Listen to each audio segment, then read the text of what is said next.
WMCJLTV, Jazz Lovers Television Network.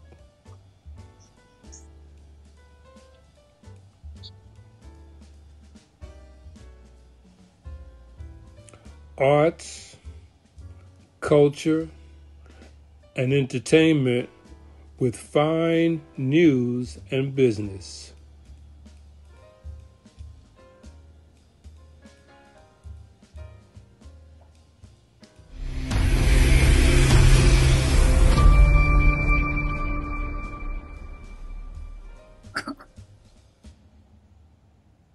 WMCJLTV.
Peace, Agis Malikis, Kings and Queens, like always on Thursday, WMCJLTV. Watch us live on our main site, WMCJLTV.com, and also follow us on Odyssey channel. How you doing? Peace.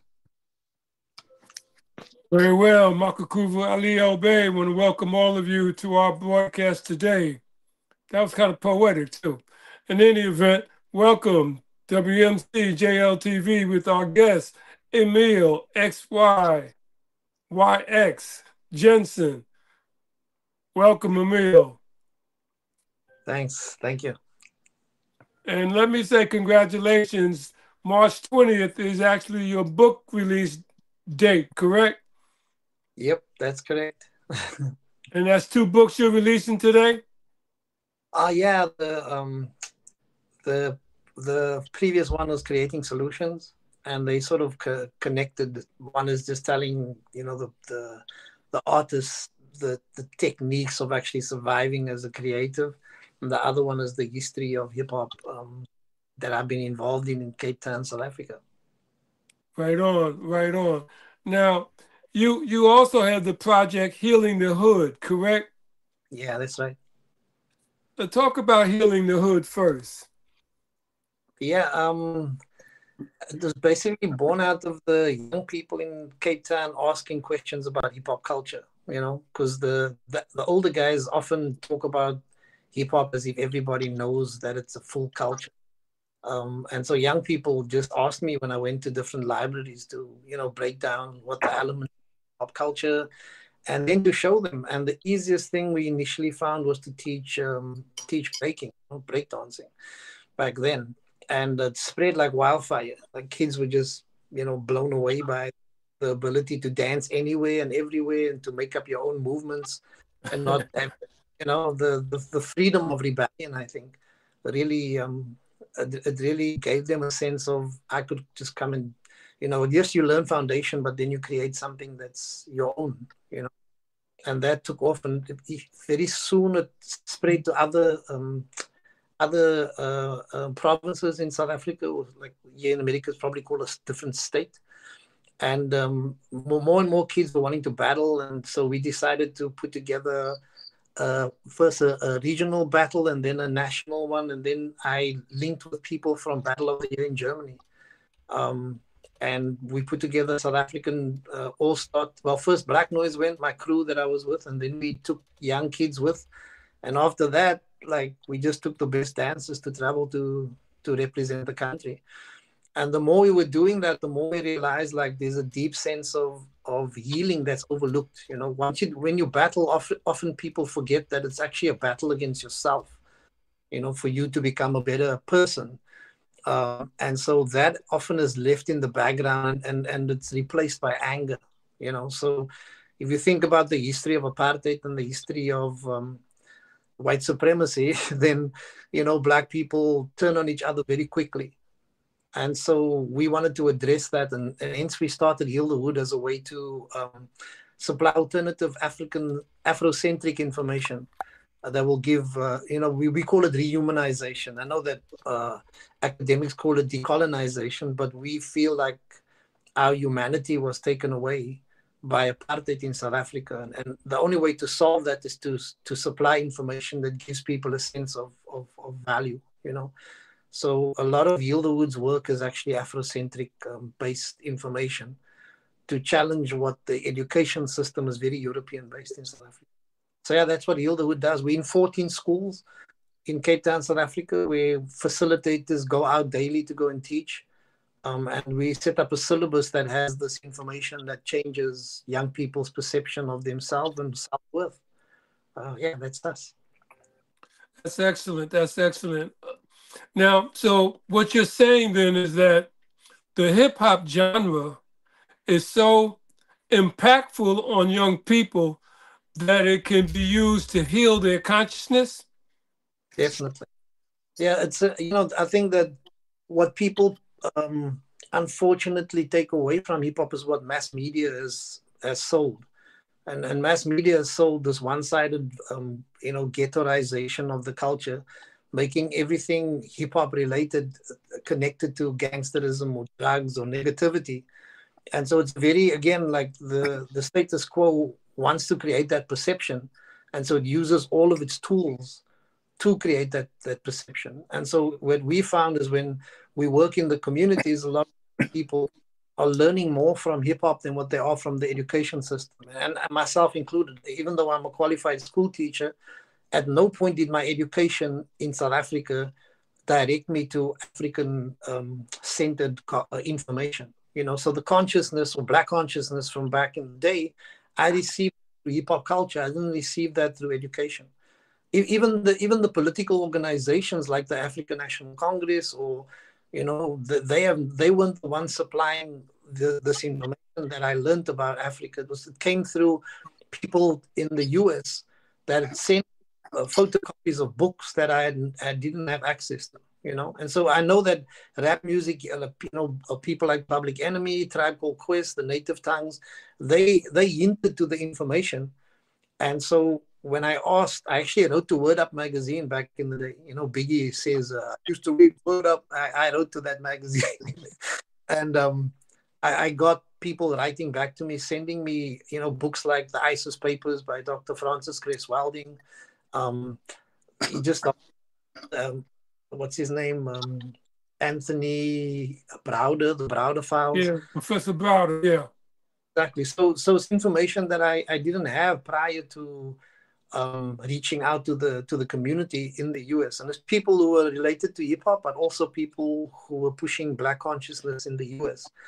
And so a lot of that information I started sharing back in Cape Town, South Africa, as part of, like, you know, the fifth element of knowledge of self, to gain a sense of, but at the same time, as I was sharing it, I was also trying to prove to people that once you internalize this information, it will change your life, you know. And I was a qualified school teacher then, and I left teaching because of wasn't able to implement the information into the school because it was still during apartheid, you know. And was actually reprimanded by the principal of my school to not share that information. And so I decided to leave and tour with a rap group called Black Noise. And the more we toured, the more young people would come to us and ask us like about the culture. And so we'd push not only the elements, like we teach b-boying, or breaking, but we also teach the history connected to it. The collective clapping of people's hands, the energy of the collective supporting the person in the middle. And so the consciousness was made practical to a lot of young people, and for me, that was more important than like just talking about it, because the rappers, there's a lot of rappers, but there's not a lot of people who actually not only rap about it, but take action on what they're rapping about, So that was the mission for us. Well, when you speak to these young people about hip hop and begin to embrace their self, you mentioned the knowledge of self. The knowledge of self is actually an axiom that goes way back to know thyself. Yeah. And know thyself is the prophecy of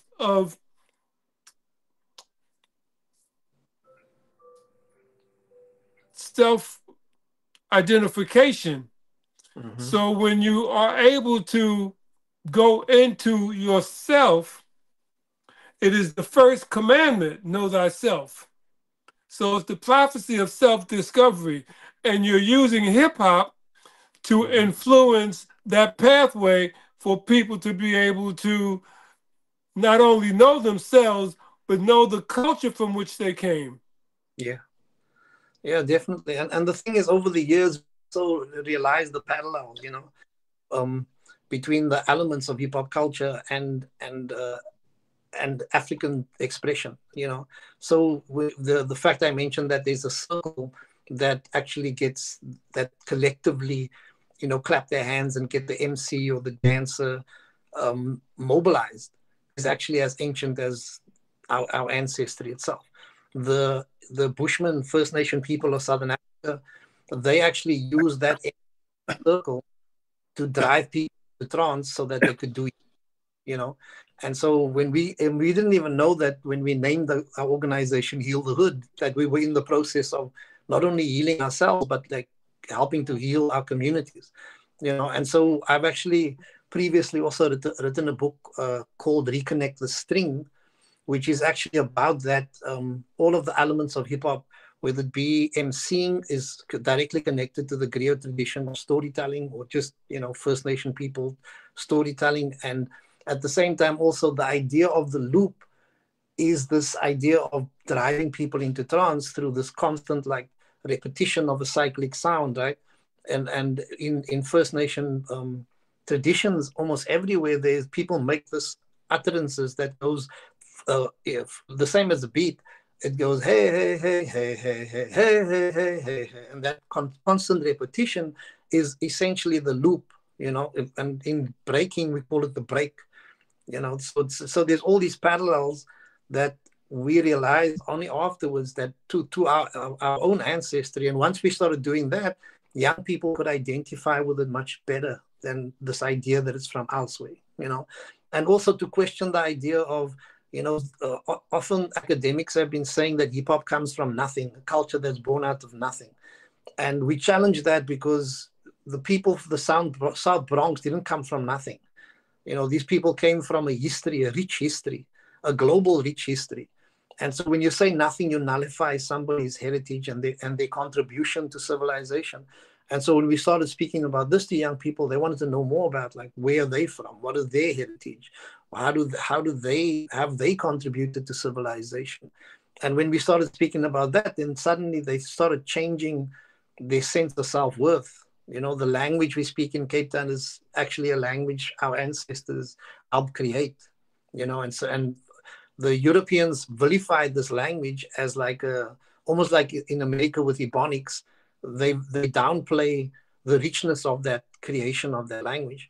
And so this similar language exists in South Africa, in Cape Town, South Africa, that is also a Creole creation that is a local language, but it's been vilified. And so when we connect these dots, young people feel a strong sense of their heritage and also desire to find out more. But at the same time, they bring that to hip hop, They rap in the language that they grew up speaking.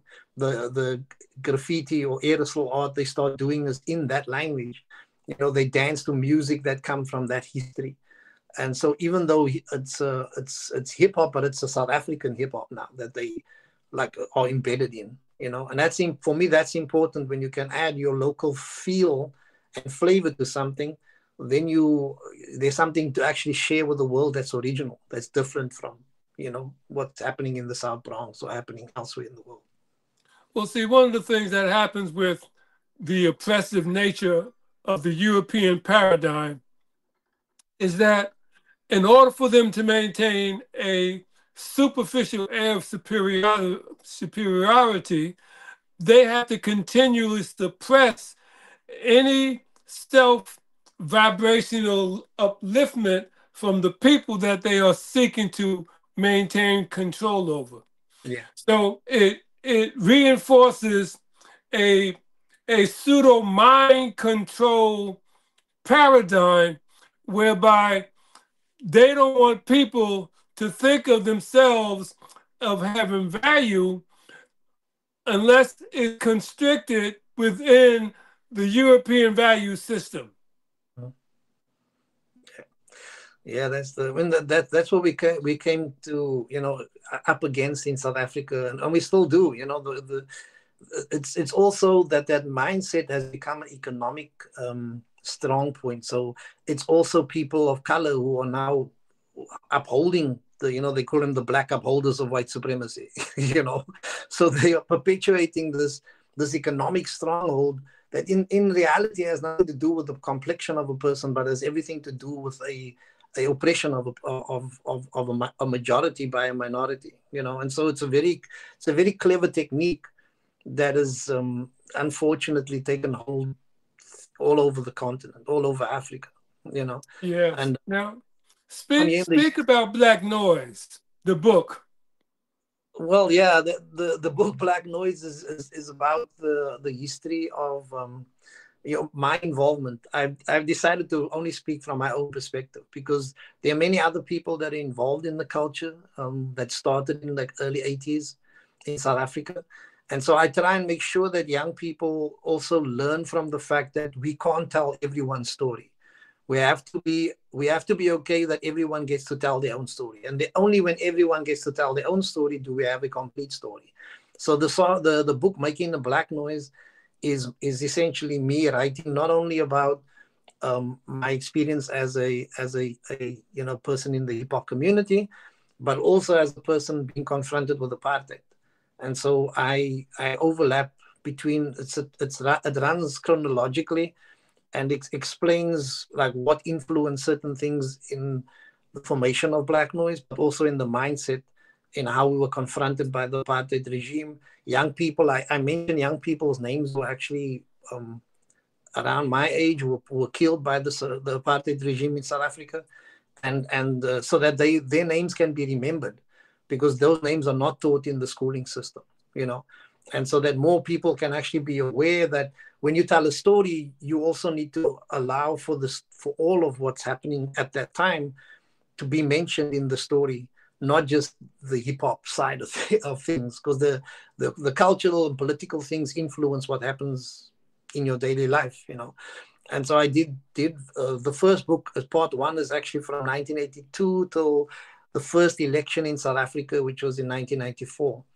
And I end the first one with me making a pilgrimage to Zulu Nation anniversary, the 20th Zulu Nation anniversary in 1994, to meet the people that, you know, put the culture together, and like these elders that to just learn from the ones who actually been involved in the hip hop culture. Yeah. So that's the time trajectory. 1982. The first one was 1982 to 1994. And yeah, then I'll do 10-year periods just to, you know, give people a clear understanding of what happened in South Africa, but also invite others to tell their story. I think that's very important. That and I learned that from the celebration of 50 years. I feel like there's so many. I mean, it's more, in my opinion, hip hop is older than 50 years, but I do feel that everyone needs to tell their story, so we have a global story what what the culture has done for people around the world. And it's amazing, like the amount of people in every corner of the world that has been influenced by this culture is just remarkable. And that story it still needs to be told, a global. Absolutely. Anyone have any comments or questions or they want to add to the conversation? This is not a two-sided conversation. Please join in.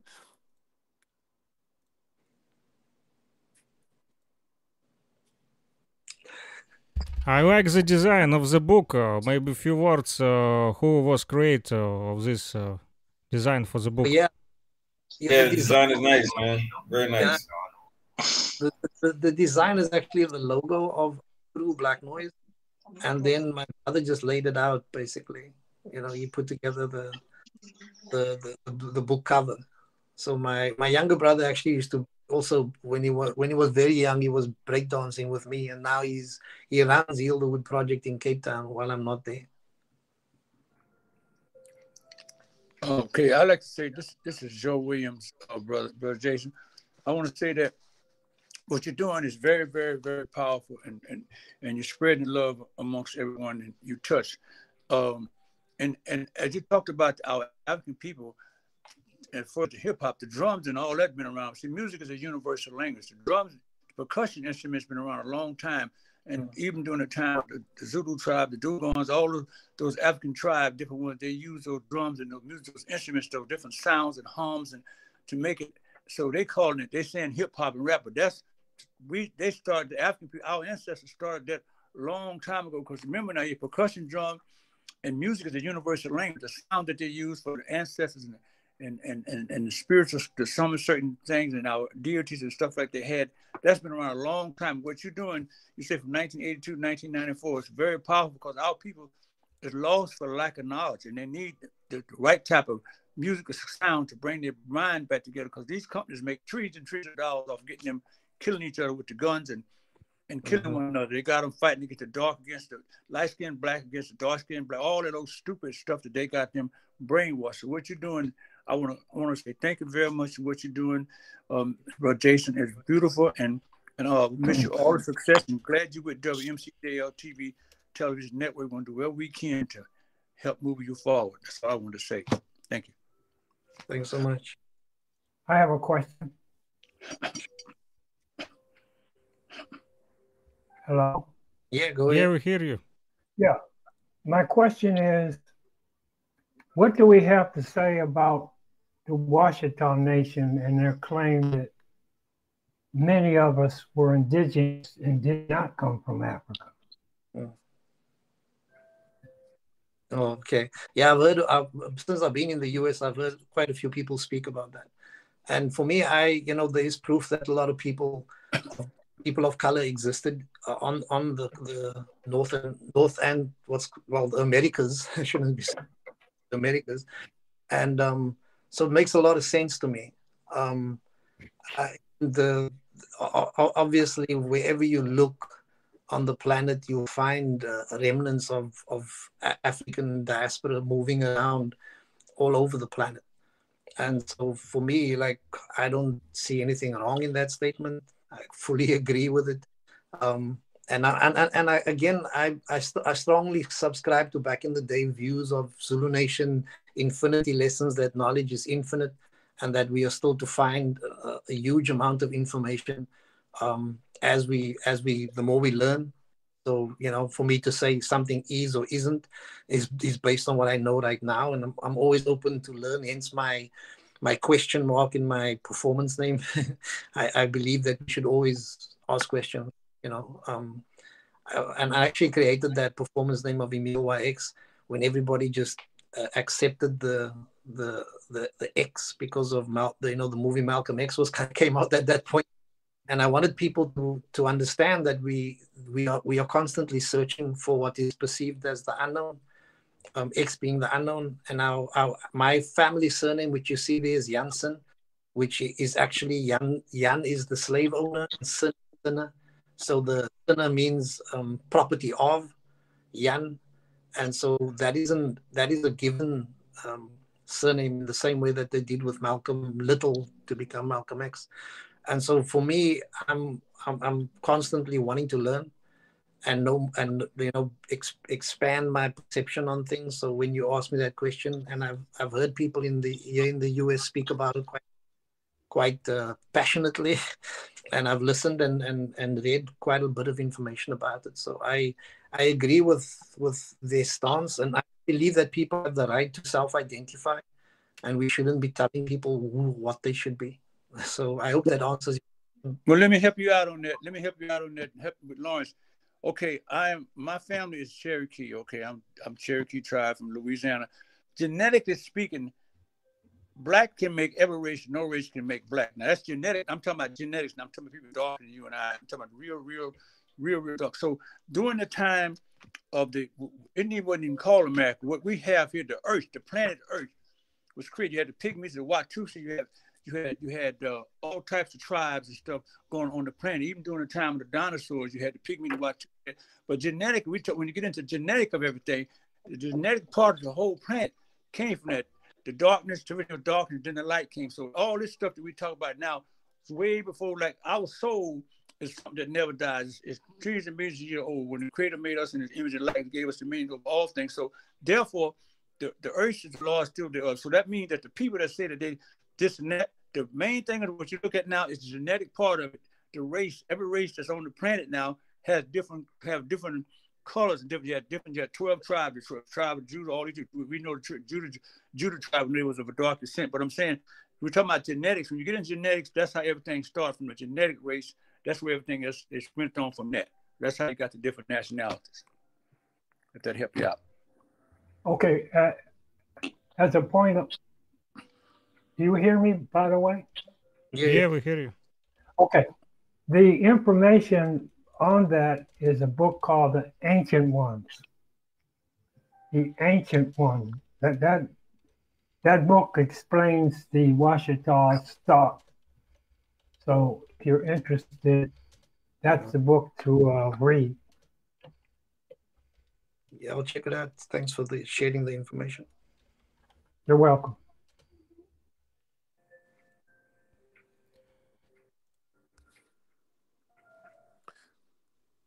I have a question, my friendsky. Go ahead. Emile, what year did you actually start breaking? Yeah, we started popping first because that's the first thing that we saw, and so breaking only maybe a year after. So 1982 we started dancing, but copying what we saw on like whatever little video snippets we could find in South Africa. This is before, I think the movies only came to Cape Town around 1983. And so what they did was they used to show little snippet adverts of different movies ahead of the actual movie arriving, And so our first dance, like we were doing, was mostly like just standing dances, like popping. And a lot of people came out of the Michael Jackson era. So they were just copying whatever they saw Michael Jackson did, a little bit of robotics from, the Jackson 5. So a lot of that was the way that people got into I'd say culture of hip hop, and then breaking, and like I say, breaking only like 384 people really started going to the floor. We also were lucky because a guy came from a guy by the name of Ian Lawrence from Canada. Actually came to my neighbor that lived right behind me. So he like spent time just teaching us for a very long time. And I shouldn't say a very long time because he was there for about a week, but he helped us to understand what the culture was about. Because it was a cultural boycott in South Africa. We weren't allowed to have access to this information. But because I'm in a port city, you get access to things much quicker. People who travel by boat, they bring information in. But yeah, around 82, we started standing, like the popping dances, and then like around 83, end of 83, the guys went to the floor, with breaking. So yeah, that's when we started out. So should we say that you are one of the original members of South African All Stars? I try not to use terminology like original or pioneer. people sometimes take offense to that. For me, I was just one of the people that were there when it started out. And so I don't know. I don't try not to use that terminology. I try to use like older person from the culture. Because along with like I feel like everyone who was there, even the ones standing in the circle clapping their hands, contributed to the culture. You know. And if it wasn't for the people, like even like if you think about it, like my mom and dad used to come and drop us at certain events, right? Or people that were older gave us a lift, you know. And if it wasn't for them, we wouldn't make it to the jams. So I'm starting to think differently about the terminology of pioneer, because I feel like we are because other people assist us to get to do what we do, you know.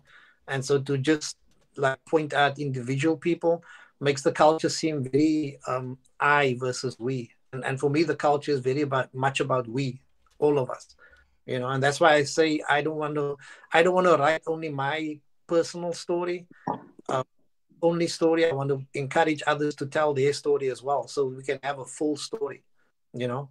Because no two people agree on exactly what they saw. You know, this is just how human history is. Like if you look at any, even if I'm to give like a example of a biblical story of like people telling the story as different people telling their version of what they saw, you know. So yeah, I'd say the first group of guys around the early 80s, some people actually were DJs, like the South African DJ Reddy D, and he credits hip hop start at a period of time when he first heard the Sugar Hill Gang, because he's a DJ, you know. So he would like give like the late 70s as being the first time that he got introduced to hip hop because of him being involved in the DJ culture, you know. So yeah, it's different for different people. I hope that answers your question. And so we're on Battle of the Year event in the South African All Stars. I should say it's in 2000 or 99 was the year. What was this, the Battle of the Year? Yeah, were you participating in any Battle of the Years when the South Africa All Stars were on the scene? Yeah, I was there with the first in '97. Black Noise. 97, yeah. We won the third place at Battle of the Year '97. Black Noise. I remember very well. Last week I just replayed this battle like one more time. Yeah, it was with what were they called again? Elemental was those guys from Hungary. Yes, yes. Suicidal Lifestyle. That's right. Yeah, they were amazing. They were amazing group. Yeah.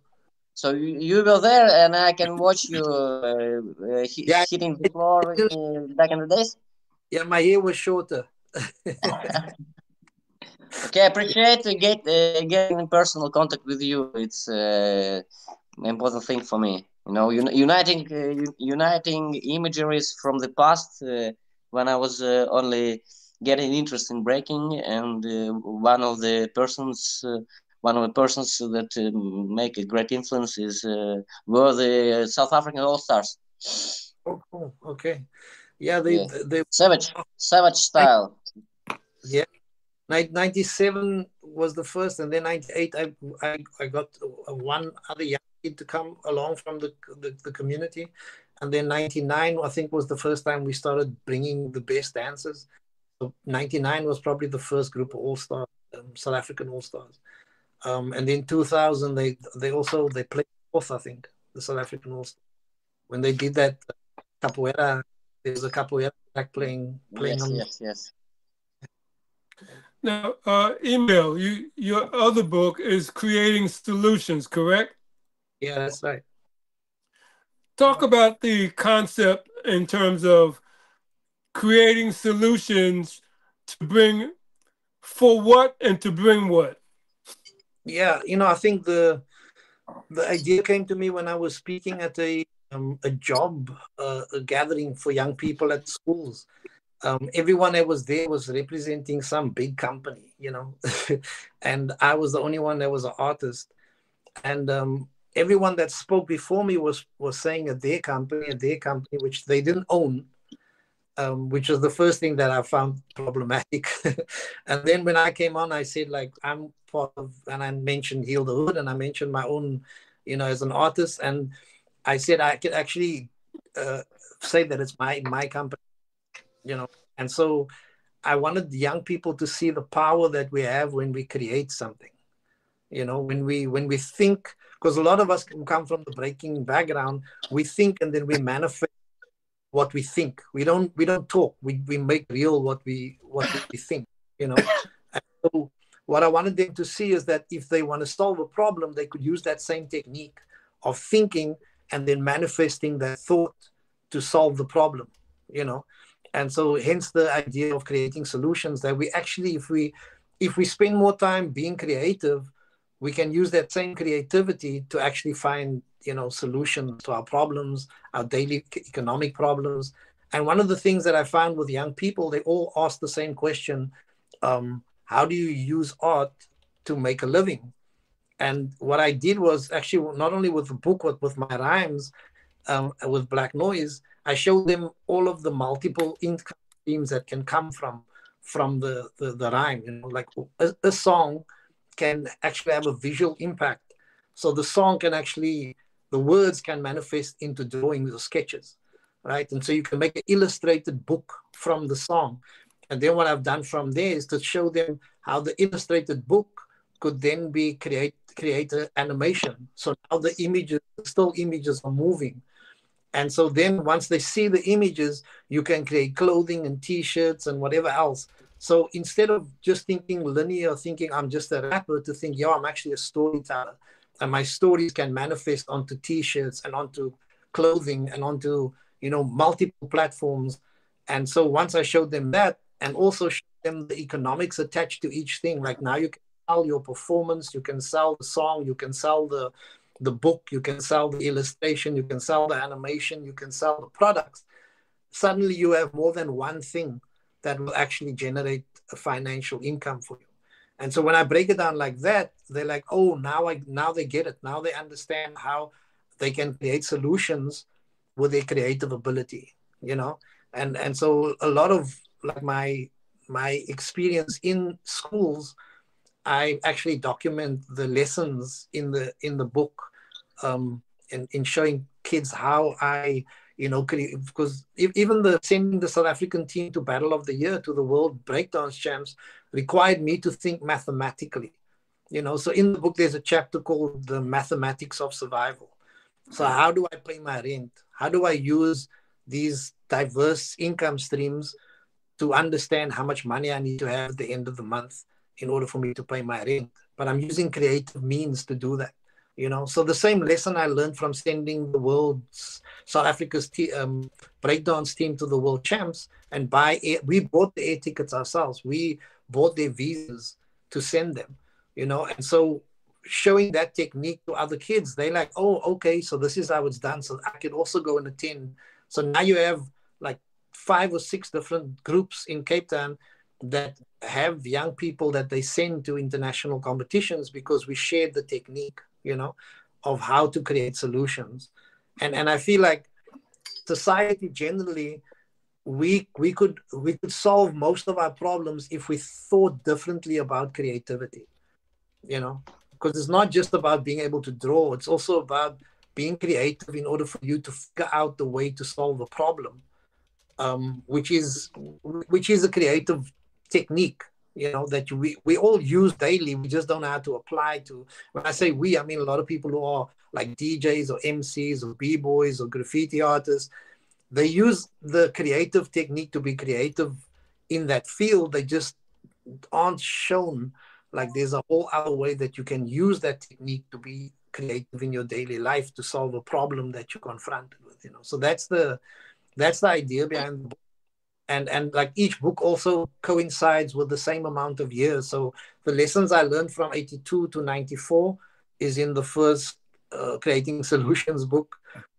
So as I go on each year, like next year, I'll take the next 10 years and break down in a separate book as well, Creating Solutions, the new lessons that I learned. And also like some of the kids that I've spoken to who've read the book already, they came to me and they were like, yo, what about this? Because now it's a completely different world with ChatGPT and AI. So it's like, like there's all new solutions that's possible in a new realm versus like our very, like back in the day, we were very like, you got to draw it yourself. You got to, you got to do all these creative things yourselves. Where now you go online, you can get ChatGPT to lay out the plan of action of how to implement your idea. But you can also still use that standard to be creative in your own way, because that doesn't necessarily translate to the communities that we're from. We have to create something that's specific to where we're from, and that requires for you to think creatively anyway. Yeah. Excellent. Are you one of our 5 elements of hip hop humanitarian knowledge global ambassadors? No, not that I know of. Well, Yeah. Not yet. But it was nominated this year. We had a lot of people nominated this year, but he wasn't nominated this year yet. But Franco, and Marquez that were nominated the first time around, they were actually part of the Hip Hop Congress too. Oh, okay, great. Well, we're going to do one in November during Hip Hop History Month in the Zulu Nation and Hip Hop Anniversary. So we will award you then, but I also want to ask you, working with the people that you're working with, to nominate several people that you're working with to receive that award as well. Yeah, definitely. I actually made that suggestion too. We had last year we had a South African award ceremony for people involved in arts, and I found out afterwards that not very many people were aware of the award.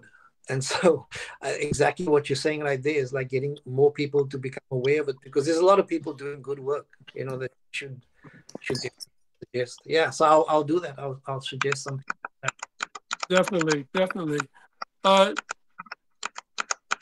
Yorley, that picture behind you. Talk about that picture right quick. That's a very interesting picture.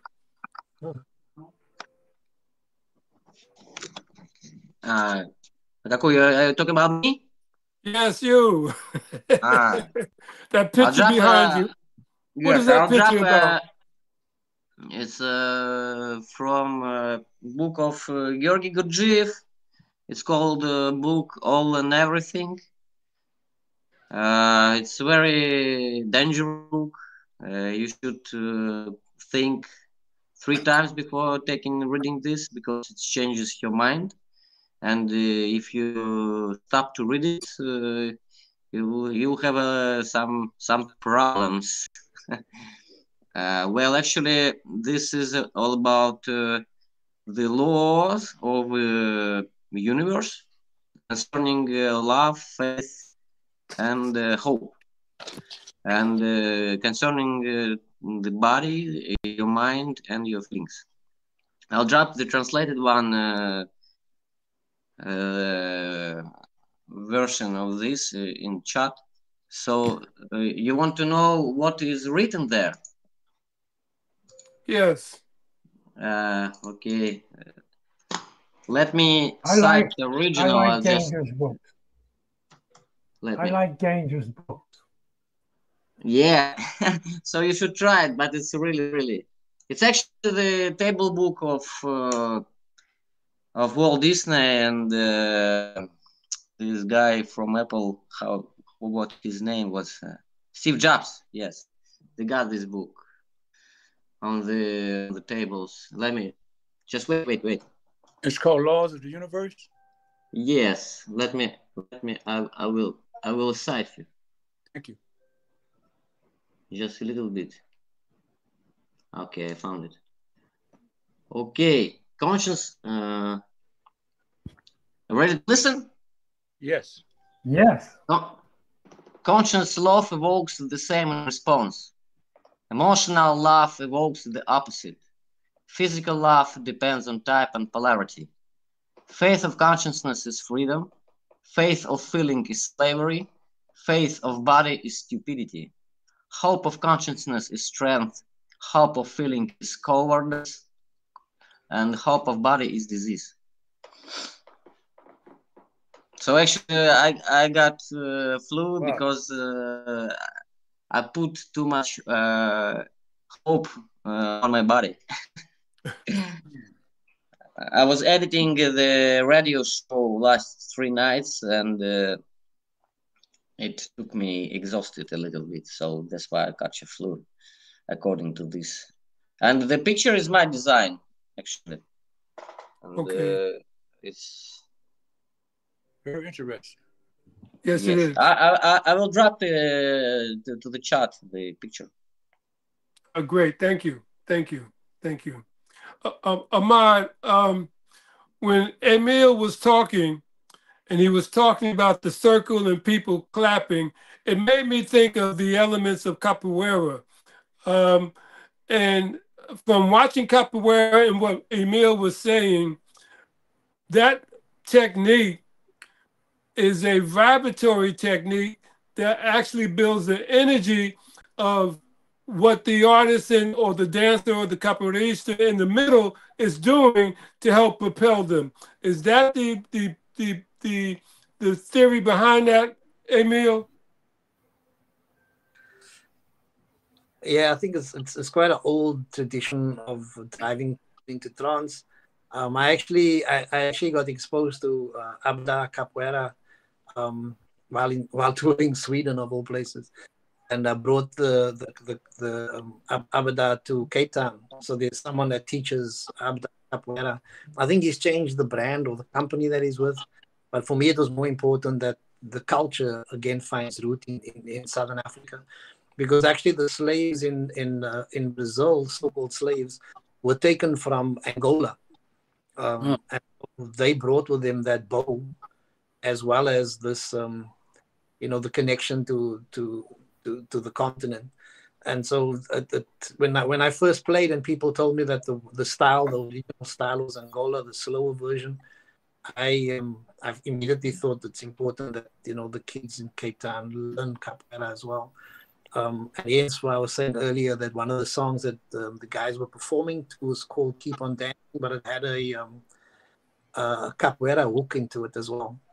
So yeah, for me it is about people understanding the heritage that these cultures come from. There's forms of, to a great extent, capoeira is a form of resistance martial arts that was essentially, from my understanding, disguised as a dance by the slaves in Brazil.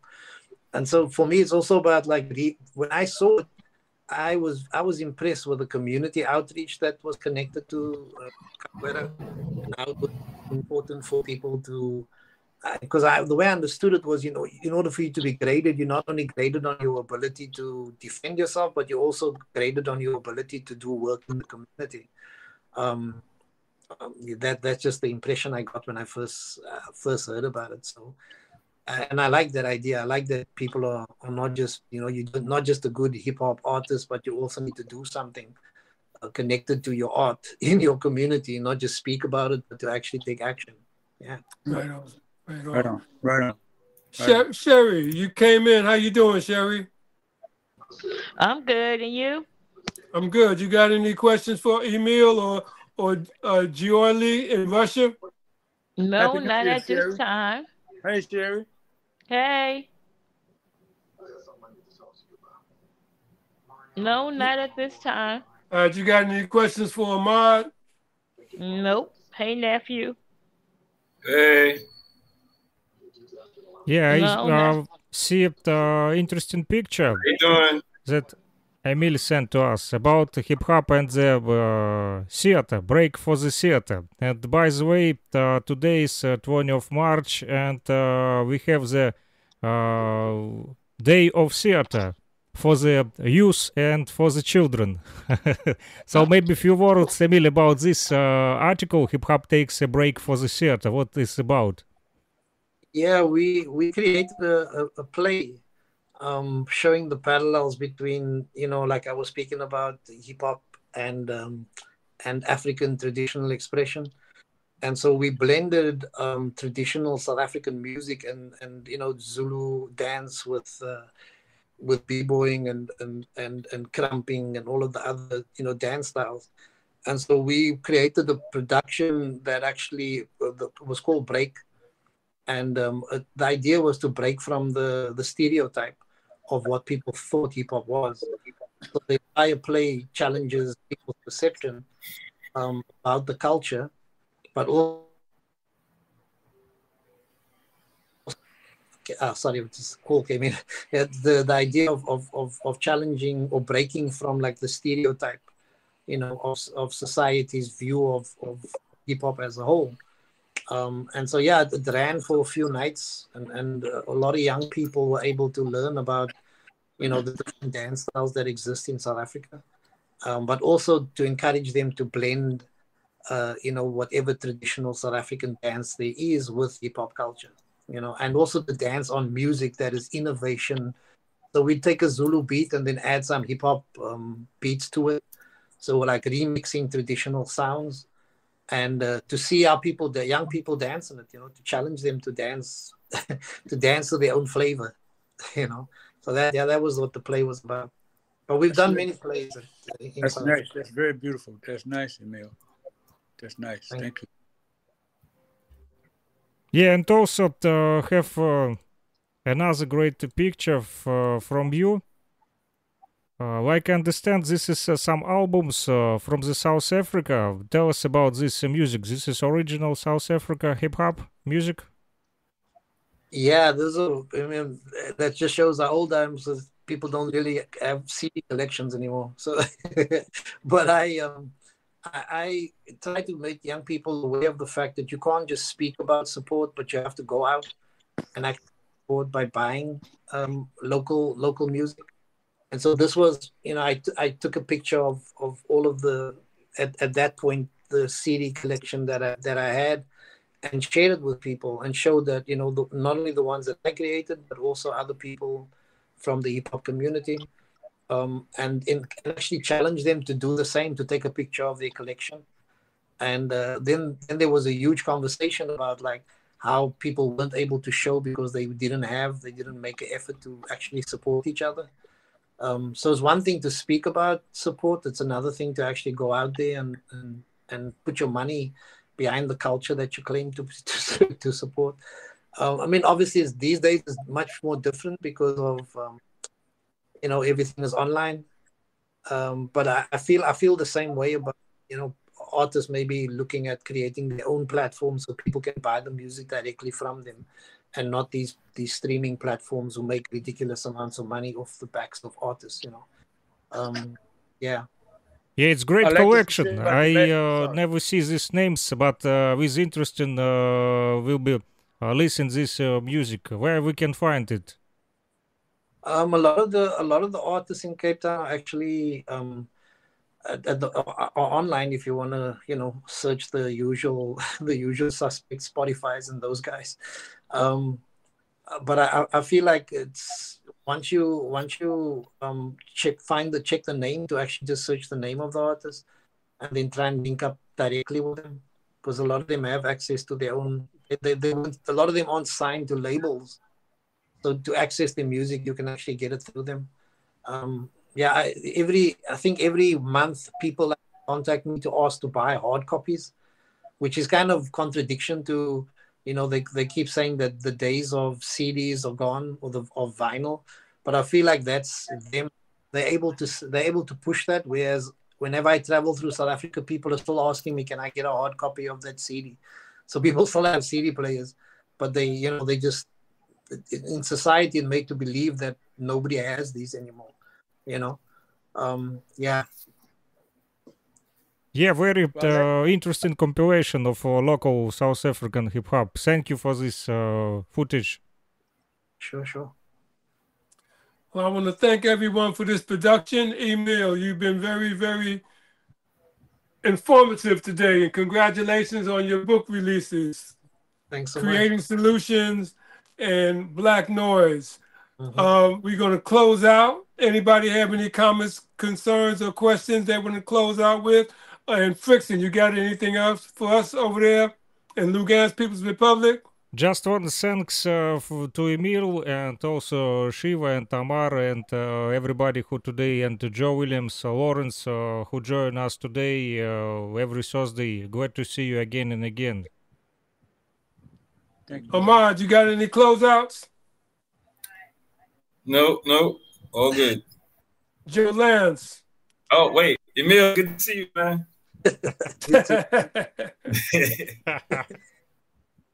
Joe Lance. No, Sherry, good to see you, Sherry. That's all I want to say. I'm just glad to see you and glad to be with everybody. And Lawrence in Chile. I'm good. Thank you. All right, this is the World Media Coalition, Jazz Lovers Television Network, Thursday production of I Found My Voice. And speaking about I Found My Voice, I spoke to Van Miller yesterday, stopped at my eye. She's doing well. Good, good. That's great. Best Good, wishes Yeah, to so she. again, World Media Coalition, WMCJLTV, with our team around the world and our guests today. And we're going to make sure we nominate you for the award in November, Emile. Thank you. Take us out, Fixton.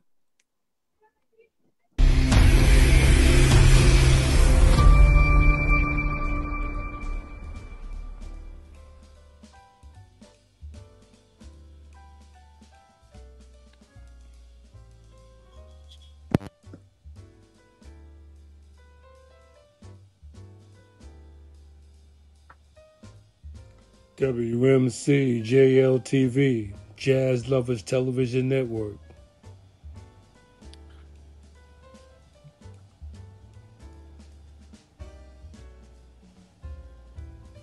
Arts, culture, and entertainment with fine news and business.